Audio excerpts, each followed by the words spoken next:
مرد به سراغ شما می آید. میدانید چرا آدم فروشی میکنید؟ میدانید چرا آدم ربایی میکنید؟ میدانید چرا دزدی میکنید؟ میدانید چرا به همسایه خیانت میکنید؟ میدانید چرا زناشویی میکنید؟ میدانید چرا غیبت و سخنچینی و تهمت میزنید؟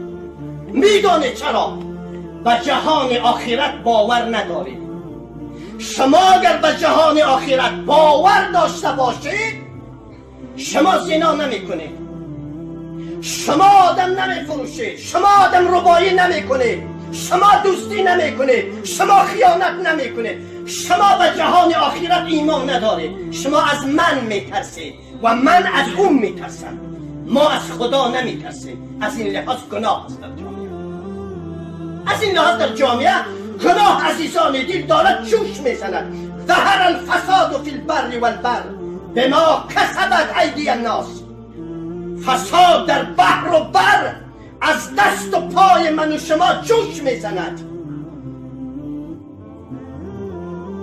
شما از خدا نمیترسید، از من میترسید و من از شما میترسم. فهمیدید؟ این حرف حق ایمان در کار است. این حرف حق ایمان در کار است. فهمیدید؟ شما از من میترسید، من از شما میترسم. از این لحاظ دزدی است، از این لحاظ خیانت است، از این لحاظ غیبت است، از این لحاظ سخنچینی است، از این لحاظ احکام خدای رؤوف و مهربان زیر پا عزیزان دل کردگی است. از خدا نمیترسیم.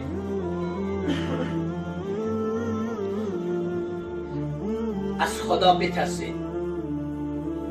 اون کسانی که شما را تحریک میکنند، فلانی شما را فروخت، فلانی شما را فروخت، چقدر انسانی ساده، فلانی شما را فروخت، بابا آدرس شما فلانی داد، نمره تو فلان است، نمره فلان، این فلان. این تکار بفرما، از خدا بترس. نفروش همسایت را، نفروش برادرت را، نکن خیانت به همسایه، نکن خیانت به ایمان، نکن خیانت به اسلام. از خدا عزیزی دیلم بترس. خدا شما را نظارت دارد، نظارگر شما خدای رؤوف و مهربان. بترسید از اون روزی که به سکرات مرگ گرفتار میشید.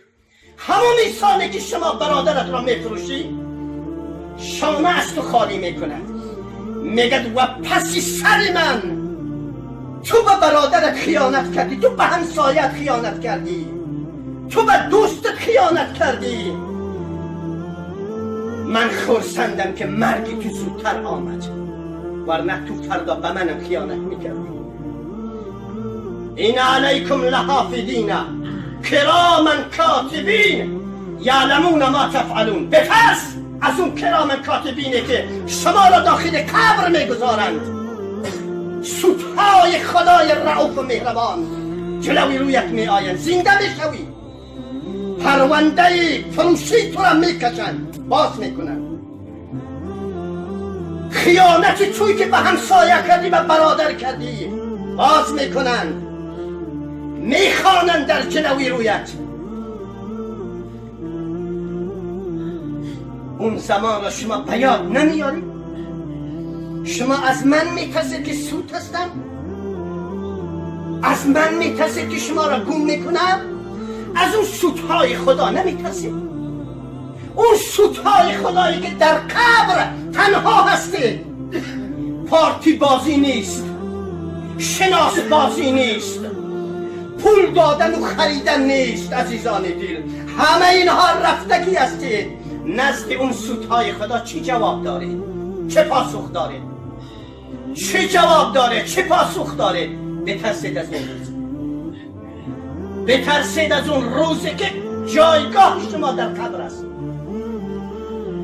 اینما القبر روضة من ریاض الجنه او حفرة من حفرات نیران. صدق رسول الله صلی الله علیه و سلم. اما بعضی تصور میکنه که مردیم رفتیم، دیگر کی به سراغ ما هست؟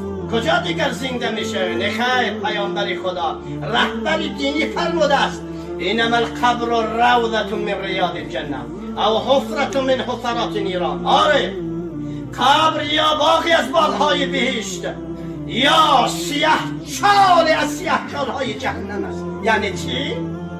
اون که از دهان خالی نیست. یا در جهان بهشت هستی یا در جهان دوزخ هستی. اون یه دنیای دیگر است. ظاهرش قبر است، ظاهرش کودال است، ظاهرش حفر است، ظاهرش جسد را اونجا میگذارن و بر سر و کلاش سنگ خاک میریزن. اما حقیقتش اون یا دنیای بهشتی تو هست یا دنیای دوزخی تو هست، بستگی به اعمال تو هست.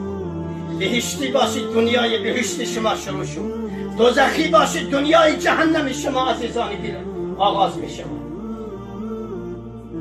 وقتم تمام شد، عمر دارد تمام می شود. مولوی تعبیر میکند وقت تمام شد، عمر دارد تمام می شود.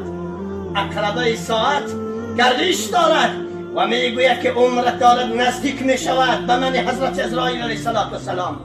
عمر شما دارد نزدیک می شود به ملاقات خدای رؤوف و مهربان.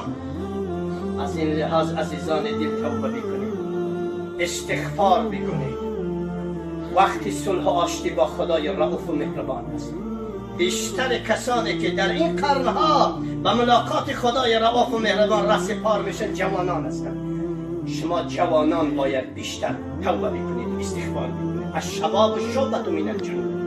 شما به مثل دیوانه هستید. من نگفتم پیامبر خدا است. جوانی یک شاخه از دیوانگی است. خون شما در گردش است، خون شما بجوش است. برای چی؟ شهوات نفسانی و شهوات عقلانی شما میگوید بسیار فرصت طلایی برای زیناشویی.